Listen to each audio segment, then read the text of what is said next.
Hello,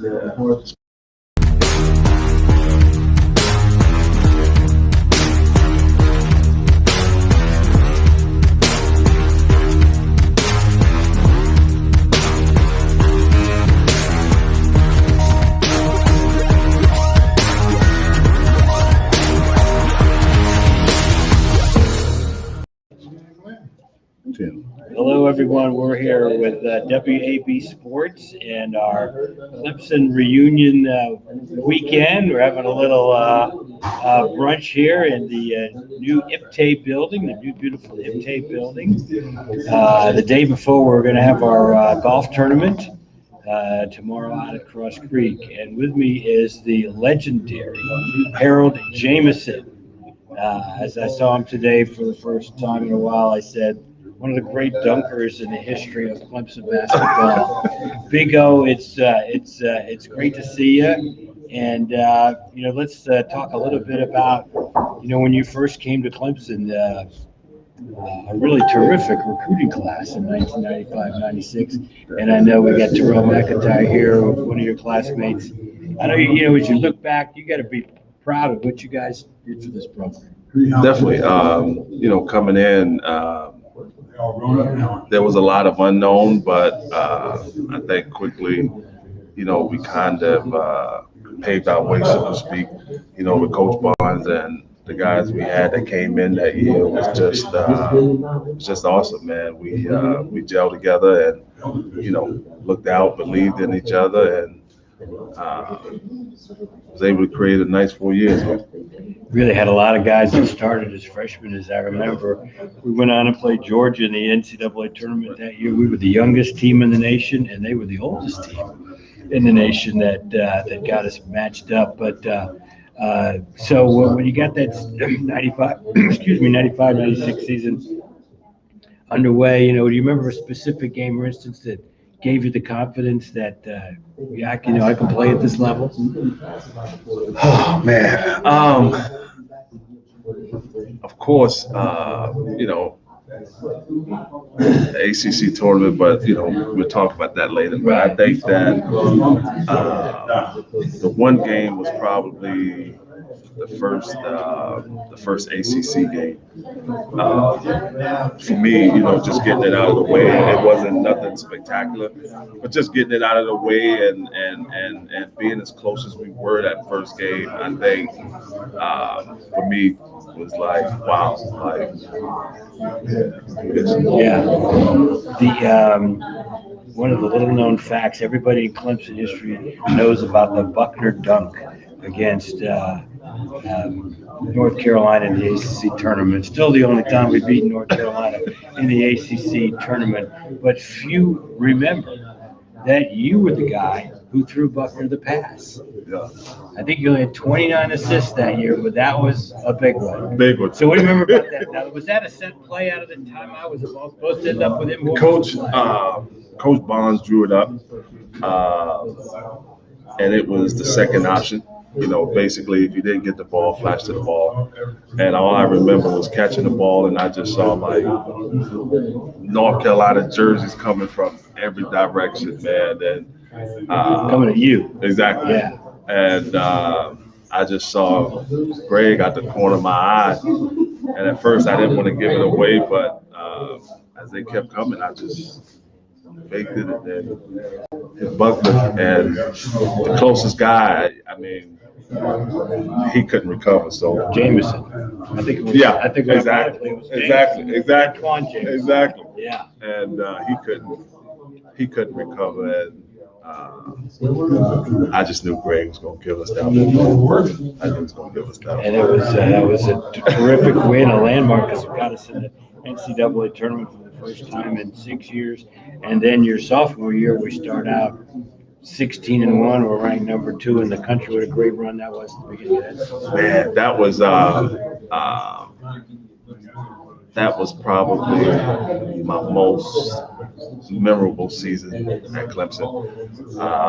Aside from making it to the NIT finals in my last year, but that season, the year before, gave us a lot of confidence because we were in a lot of games, and I think that with our inexperience. And, a lot of teams were seasoned and veteran my first year. They had guys who have been playing for years, like the Marylands and Right. Virginia. They had guys that had been there for years. So just for us to be around and be in a lot of games, that second year was just, it was just a continuation of our first year. Now, the first game of that year, you remember the first game of that year Kentucky. against Kentucky in the Hoosier Dome, 40,000 people there. And as I remember, you had a big game in that game. I think you had like 20 points in it. That was probably another That'd be a highlight. memorable game. Yeah, definitely. Started the season with a double. I think I had like 20 and 10. Yeah, I think you did. And for me mentally, seeing their lineup, they had two big guys. As a matter of fact, I think their starting five that year played in the NBA at some point in time. Yeah. They were the defending national champions, and that year went on to the championship game. Yep. Lost in the championship game. Yep. But those big guys, Nazir Muhammad and Right. Jamal McClure, Ron Mercer, I mean, they had a crew. But, I was like, I'm going after these guys. Yeah. And, I was still trying to make a name for myself and, just pretty much do what I do best. Now, if we jump forward to, your last game in Littlejohn Coliseum was against Butler in the NIT. I'm going to say you had 6 dunks in that game. Only Tree has had more dunks in a game in Clemson history. He had 8 in a game his senior year against Wake Forest. Wow. But that was kind of a memorable night. I still remember your teammate, Terrell McIntyre. We asked him about it, standing on the scorer's table, addressing the crowd after game. I mean, people kind of say, well, the NIT is not as big as the NCAA. But that night, that was big to get to go to New York. It was. And, that game, we knew what we were playing for. And, it was going to be our last time here, the place that, basically helped created us. And we wanted to make sure that everyone remembered and, just saying thank you the way that, we ended that season and ended that game here at Littlejohn, man. It was unbelievable. Now tell us what you're doing now. I think you're a personal trainer. Yeah, I've been training kids for a while, and this past year I was coaching at this place called Feltram Academy, which is a new school. And we for first year program we ended pretty well in the same conference with the Mount Verbs and the IMGs. Okay. Oh, you with IMG? Yeah. So we started off pretty bad, just like any first year program. Sure, yeah. Building it from the ground up. We won 5 games, but then second half of the season we won 21 out of our last 26. Oh, wow. So made the state playoffs and That's awesome. turned things around, man. So Well, I was working a golf tournament down in Bradenton, Florida earlier this year and drove by the entrance to IMG Academy. That's an impressive place. That's an impressive place. It is. We the thing about IMG was that's where I started training after I left Clemson. Okay. So my trainer Joel Boulisson, he brought pro basketball program down there, and then he left. We left IMG, and he started Impact out in Las Vegas. And now it's just, Impact is Impact. it's just as big a name as IMG. Right. So good time. Well, it's been great visiting with you. Still one of the best smiles and anybody's ever played. Big O, it's good to have you here. Glad to have you back. Thank you. Thank you. Nixon found incredible success in Major League Baseball.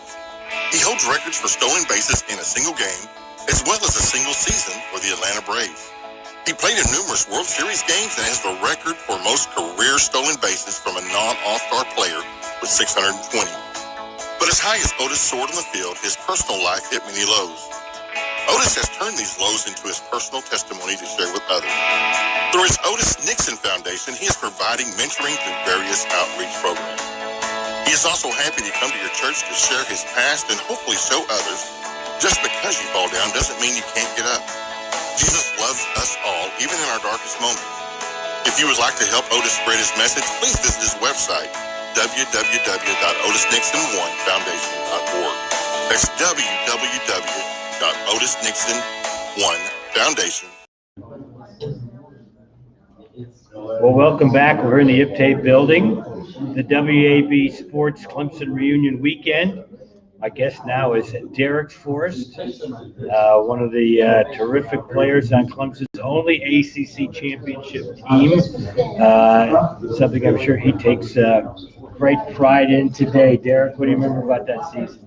I remember the team. It was just like a lot. It was like a big family. There was a lot of us, a lot of very, very talented basketball players, coaches, and we're like a big family. Still like a big family. Do you ever think back, me and my staff's probably the only one who thinks about this, but do you ever think back that, okay, we won the ACC regular season that year, and two other ACC teams went to the Final Four? That tells you how strong the league is. You remember when you talk about maybe some of the guys you had to go up against? Obviously, Duke and Georgia Tech went to the Final Four that year. North Carolina had a great team. Man, every team in the conference had an outstanding team. Even the teams at the bottom, I think Wake might have been like at the bottom of the league, and their teams they had awesome players. Christian Laettner, to me, was one of the best players I ever played against. In my life, he was 6'10", and he could play like a guard like we could, and he could shoot like we could. However, I just felt like my team was the best team. Right. We had the best team. Right. Had a perfect record at home that year, and of course, I've been around Clemson sports for over 40 years, and still, one of the great highlight nights for me was when we beat Duke to kind of clinch at least the top of the AC regular season on 97-93. What do you remember about that? Man, I remember that game like it was yesterday. I remember we had Marion Capture, our point guard. He pretty much played every minute of every game that year. But he was in foul trouble, and Sean Lastinger came in. He came in, and he was like lights great. out. Yeah. He was playing lights out, and everybody we always stood together. It was like. I was talking to Buck the other day, and I was like, man, he was like, oh, yeah, we were down so much to this team, so much to that team. I was like, man, we didn't care about it, how much we were down. We were never going to quit. We were never going to quit. And I always felt like we was going to win. Right. Every single game I thought we was going to win. So, man, I had teammates like the guys that never really got to play that much. They were amazing basketball players. Amazing basketball players. Kirkland Howley is a guy who probably doesn't get enough credit for that. Kirkland Howley was amazing basketball. He could shoot the ball. He could shoot the ball. In my opinion, I always tell everybody, and everybody look at me crazy. I know we had Dale Davis and we had Elvin Campbell, but I was like, man, we would have never won without Sean Tyson. Right. If one of them got in foul trouble, I didn't even care. If coach would call a timeout, I was like, man, just put Tyson in. Come on, let's go. Yeah. Let's go. We're going to be good. We're good. Tyson would come in with so much energy. Kirkland would come in with energy. My friend David, God bless the dead. Yeah. David, yeah. My little brother David. Yeah. Man, we had some amazing players. We had some amazing players and people on that team. We did. We had some. So the NCAA tournament that year, we're down to LaSalle by like 15 points at halftime. So we came back to win. What happened at halftime in that game? Man, we had to regroup. We had to regroup in that game, man. This kid, Lionel Simmons. Oh my goodness, he was an He only animal. lost one game all year, I think. He was an. When I tell you he was an animal, he was an animal. Man, he was like killing us. But then at halftime, we sat down and talked about it. It was like it's pretty much just him. I mean, the rest of the team was good. The rest of the team were really good, but we had to kind of get him under control, and we'll be just fine. Yeah. And that's what that's what we do. You were one of the best defensive players I can remember at Clemson. Well, thank you. Did you? I think you still have the record for block shots by a guard. Did you kind of have that type of mindset when you came to Clemson, and that was going to be one of your calling? I mean, you could score too, but that was kind of one of your calling cards. When I came to Clemson, I felt like I was going to have to contribute any way I could. Right. Because I wasn't a 5-star recruit like some of these guys were. I was a 3-star recruit or whatever. And I was coming from JUCO. But I had always played like with winning teams. So my older brother played college basketball before me. A lot of people don't know, but my older brother played college basketball too. And he just had taught me. He taught me how to play. He taught me how to win. Right. We don't never quit. And we're playing to win, whatever it takes. If it's scoring in high school, I scored a lot. During college, I scored. I don't think I was in the leading scorer, but I scored. Right. At Clemson, I was like, man, when I got to Clemson, I was like, man, I see what they mean. But you never gonna get to play in the ACC. And I played against Jared Pryor when I first got here. I was like, man, Jared Pryor plays so hard. Yeah. Good Lord, no wonder. Yeah, absolutely. Man, but I knew I could guard. Right. I knew I could guard. I was athletic. I was really athletic, so I knew I could guard people. It just kind of worked out. And the defense that we played here in Clemson with Coach Ellis, who's the defense he installed, I had played since middle school. Right. So my high school always played man-to-man defense. It was our primary defense, and just got to make it hard for them to score. It just kind of worked out. It worked out well. That had to help you in your transition when you came from junior college, because usually it's a little bit of a transition for a junior college guy, but to have the same system, that had to help. We had the same system. For the most part, we ran motion offense, and I had ran motion offense my whole high school and college career. So yeah, it was easier for me, easier transition. What was it like playing with Davis and Campbell? Oh my goodness, Davis and Campbell. It was easy for me to guard people on the perimeter because you can't really go to the lane and score because Eldon is there. Right. Eldon is there. He blocks everything. Yeah. Good luck. Right. And Dale Davis just was a beast. And I remember playing again in the game with Dale Davis against North Carolina. I want to say it was North Carolina at home at Little John. And in the second half, he had like 20 rebounds. And I was like, man, I ain't never played in a game like this where it felt like for me that we were little boys playing with a grown man. Yeah. And I was like, man, that's usually me. I'll tell you a story about that game. We played in North Carolina, and there was a block of time. I scored 6 minutes of the game in which Dale Davis got every single rebound. And Billy Packer was broadcasting the game. And he and I were really good friends, and I was just one table down. And after he got like a 6th straight rebound, we both simultaneously looked down at each other like, can you believe this? I was playing in the game, and I could not believe it. I was like, man, this guy's getting every single rebound. It was amazing. Now, my final question is, we had a freshman your senior year named Wayne Buckingham. Was he any good? Wayne Buckingham was as one of the most talented big men I've ever seen. He was super athletic, like super athletic. He was big and strong, and he could deal with Eldon and Dale. Oh, this guy here.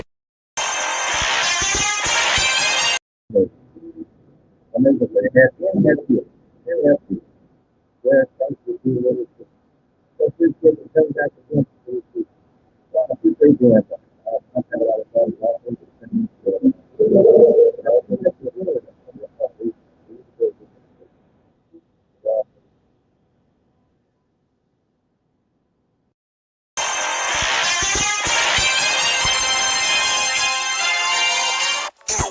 where quitting is not an option, a life filled with discipline and conditioning, with a mind focused on their opponent, every drop of sweat left behind in grueling competition, these athletes gave everything in order to have a chance of obtaining their goals. Then suddenly, in the blink of an eye, life changes and they are faced with new challenges daily. Did all of their training prepare them for the future that lies before them? Join us weekly as we catch up with former athletes and find out what life is like. W.A.B Sports presents Life After Sports. Heard exclusively on Music Dreams USA Radio Worldwide. Okay, we're back in the state building. W.A.B Sports Reunion Weekend. To the original 7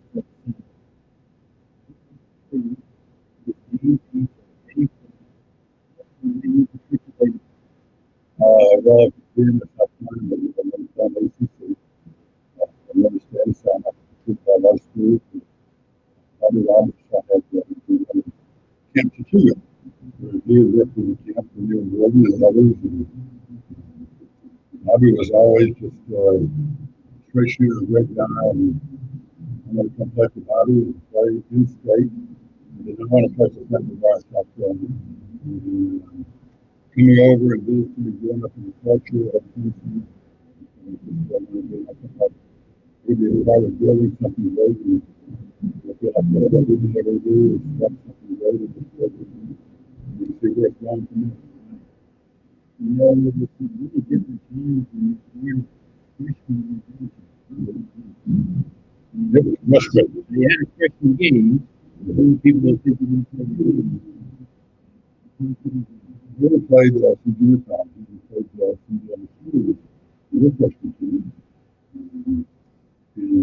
We had so many freshmen teams.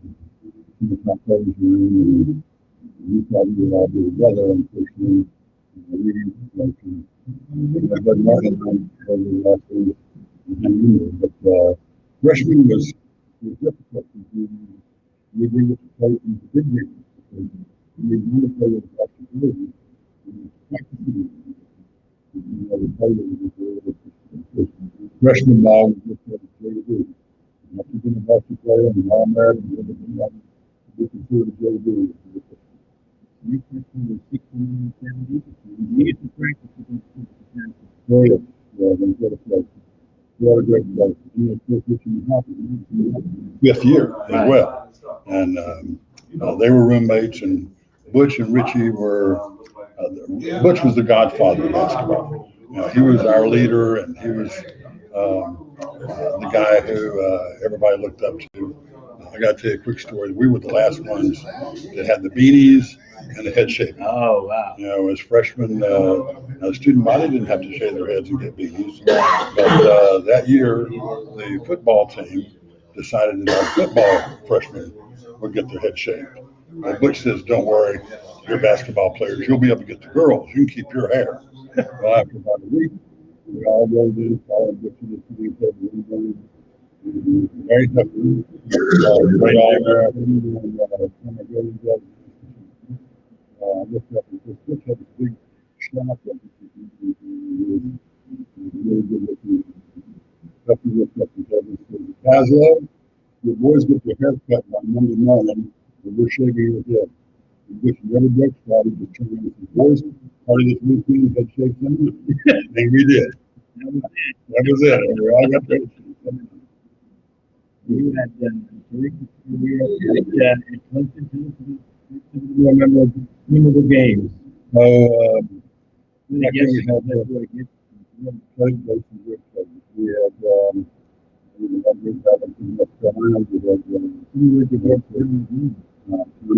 and then one more and then Charlie Mellon. All the Susan teams on the team. Left here who was from Davidson, because Simon in Maryland. We just loved up to death. But came here and represented a great team with Junior Brown and many other and those guys. And those some great guys. And we won a few, lost a few.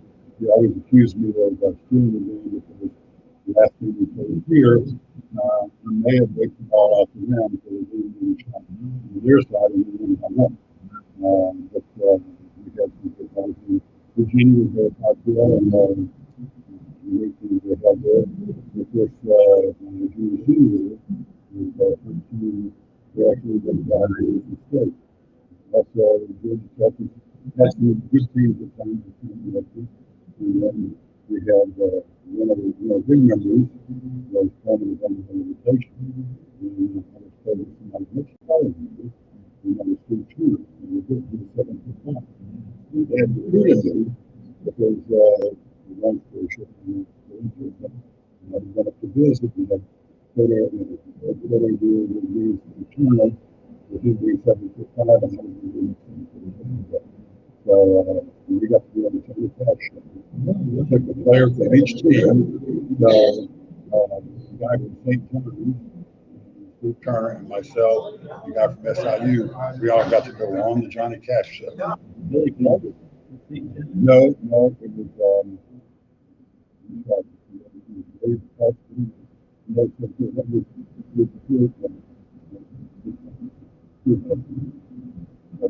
that was a great feature. Johnny Cash didn't have a big chest to do it. You know, the very full head time. Like a whole lot bigger. And big part of that was they had all of us in the room down the field for his last show. So that was playing ACC tournament after that was such a exciting thing because that team we go home, ready to switch to a team, ready to not play a lot of pressure. So your senior was 72, 73,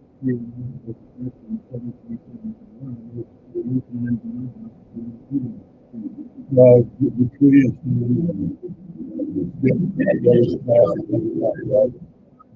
we came in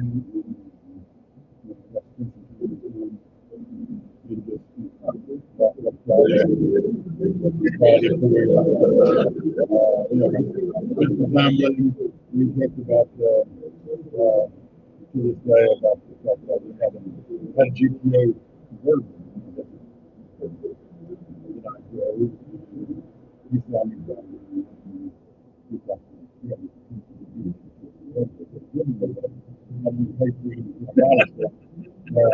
That's kind of a huge one now.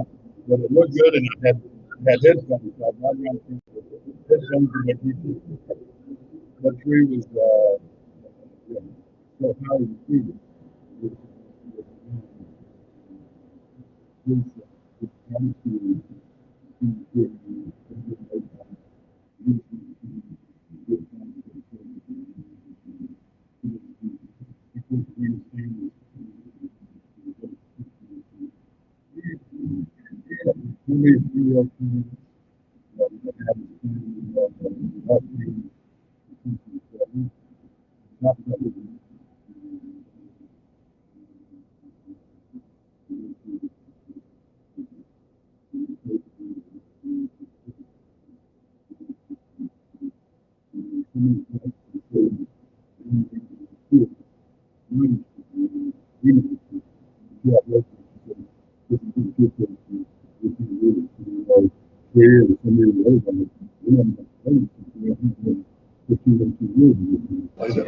But I played for those teams with Roshan, Rybach, and Rick Eilert and all those guys. And of course, later on, Bobby Carver and Rick Eilert and several of us played in some AAU tournaments later on and things like that.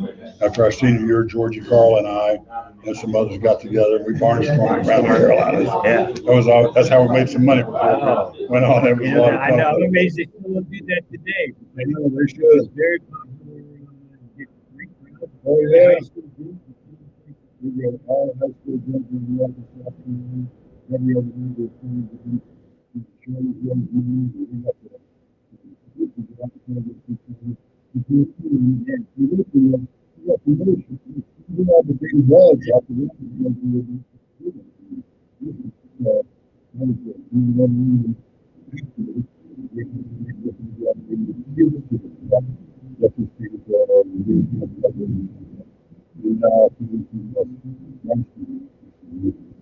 David, always great to see you. Great representative in this program. I think we will, like every program, all you've done for this program, you know, your own program, you've done. We're so proud to have you and our children in the nature of our brother and our leaders. And I'm just going to do such a great thing. Someone else I couldn't see the other one. I think it was very awesome. Jim, Drew, was assistant here on the field. And that's what a good shot at me. Yeah. I was a U.S. player. He taught me that. Take nothing just in time. I was doing it all the time. Something new. Would you like to? That was the cool video. And very odd. You know, the next one. We got several of the videos. We have several of the videos.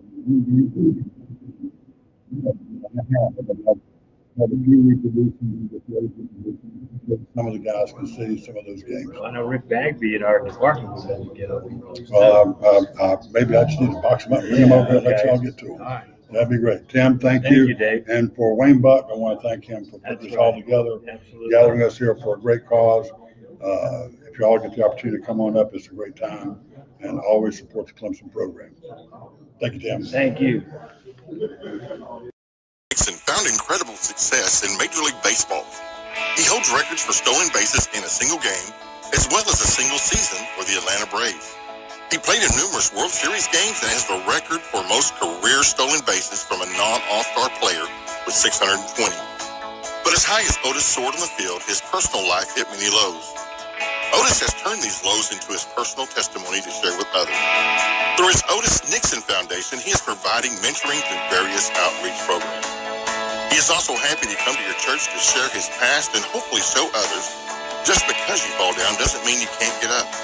Jesus loves us all, even in our darkest moments. If you would like to help Otis spread his message, please visit his website, www.otisnixon1foundation.org. That's www.otisnixon1foundation.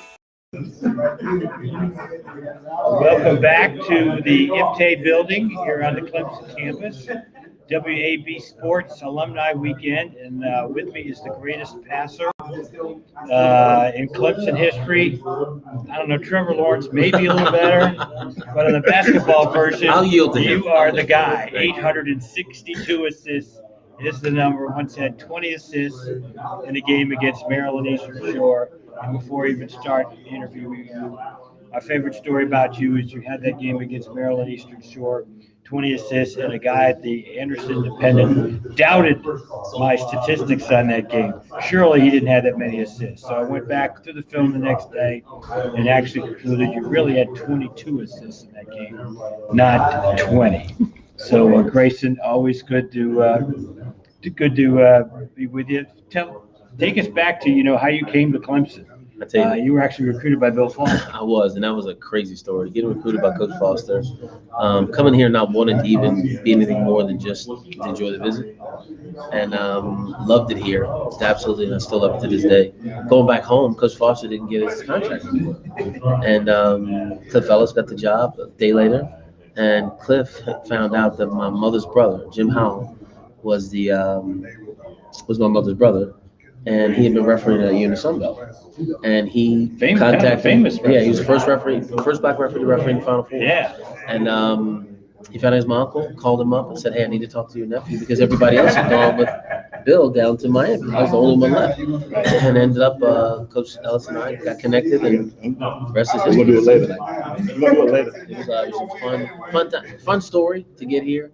And I think that's kind of how my whole time here at Clemson was, just unexpected and turned out to be great.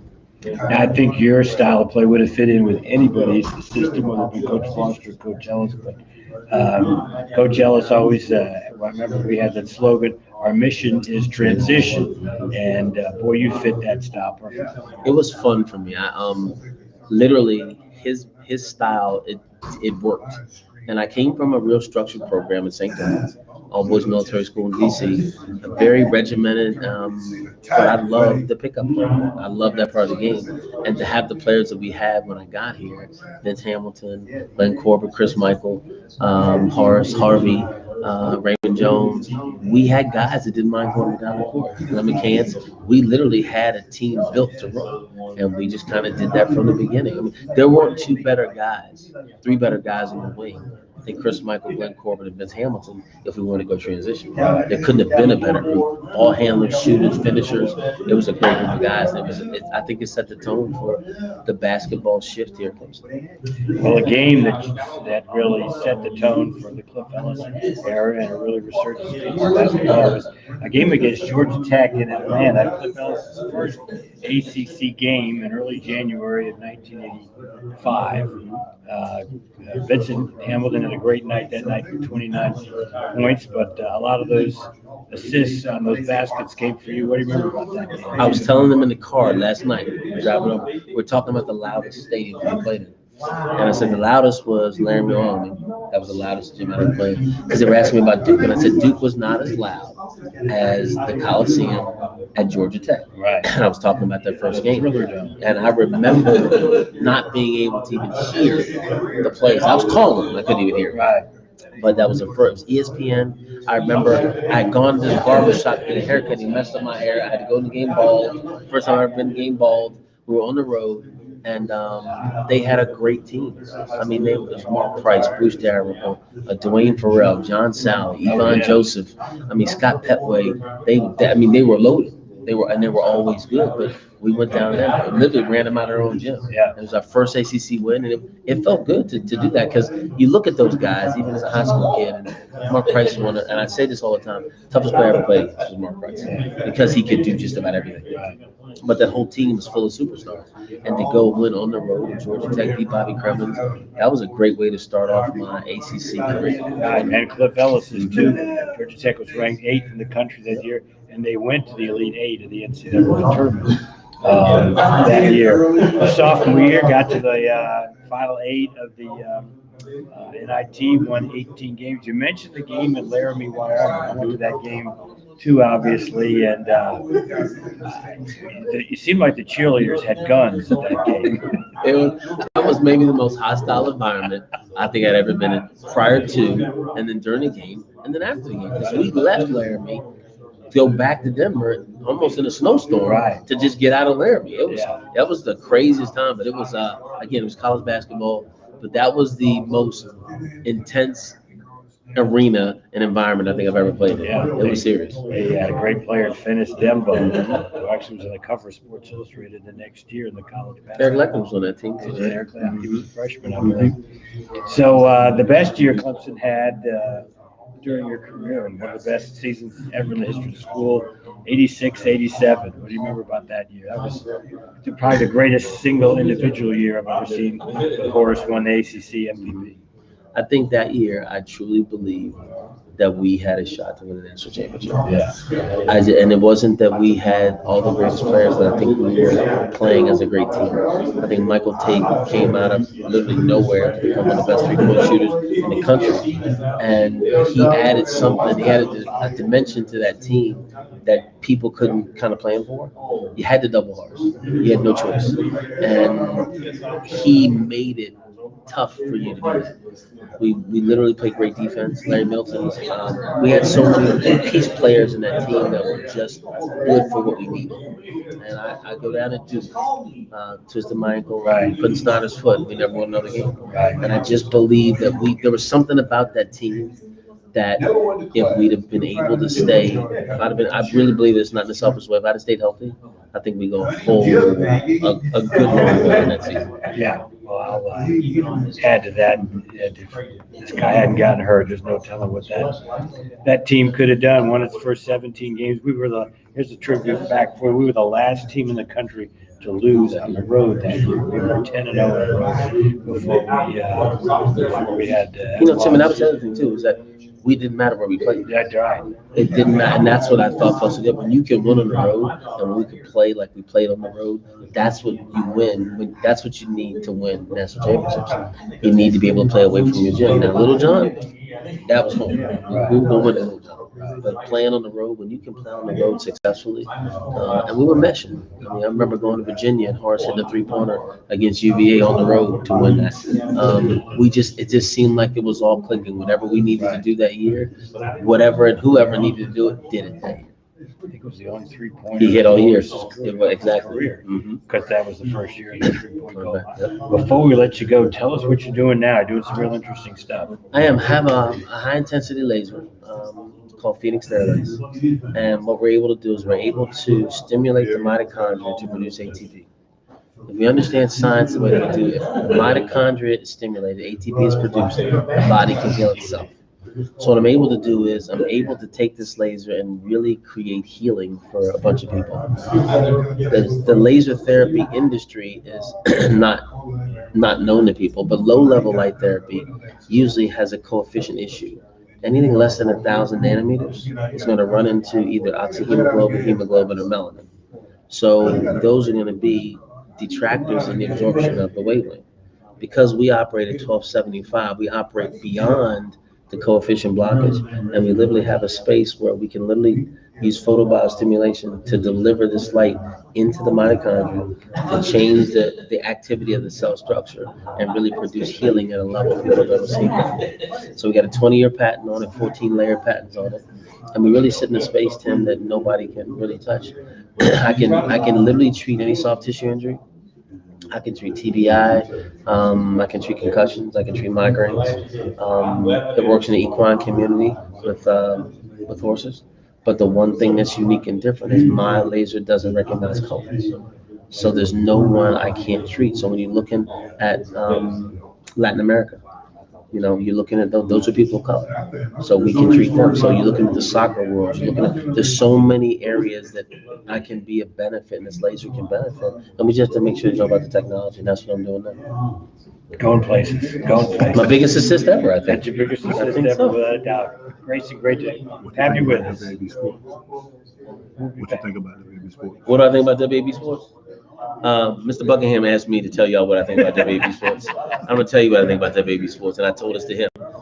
I said that, and he knows I said this to his face, what he's done to gather and reunite athletes back here at Clemson, I think is unprecedented. And I said this, I said Clemson needs to create a position for him in this alumni space that he focuses on these type of activities, because he's done something that IPTE hasn't been able to do. He's done something that the school hasn't been able to do. And I've said this, W.A.B sports, what you've done with it has been phenomenal. But I think your love for Clemson and what you've done here, I think it's due a position and an opportunity to make this even more of a solidarity of reunion of former athletes and bring them back in the fold to do bigger and better things here. That's my personal belief. We'll be back for more legends from W.A.B sports after these messages.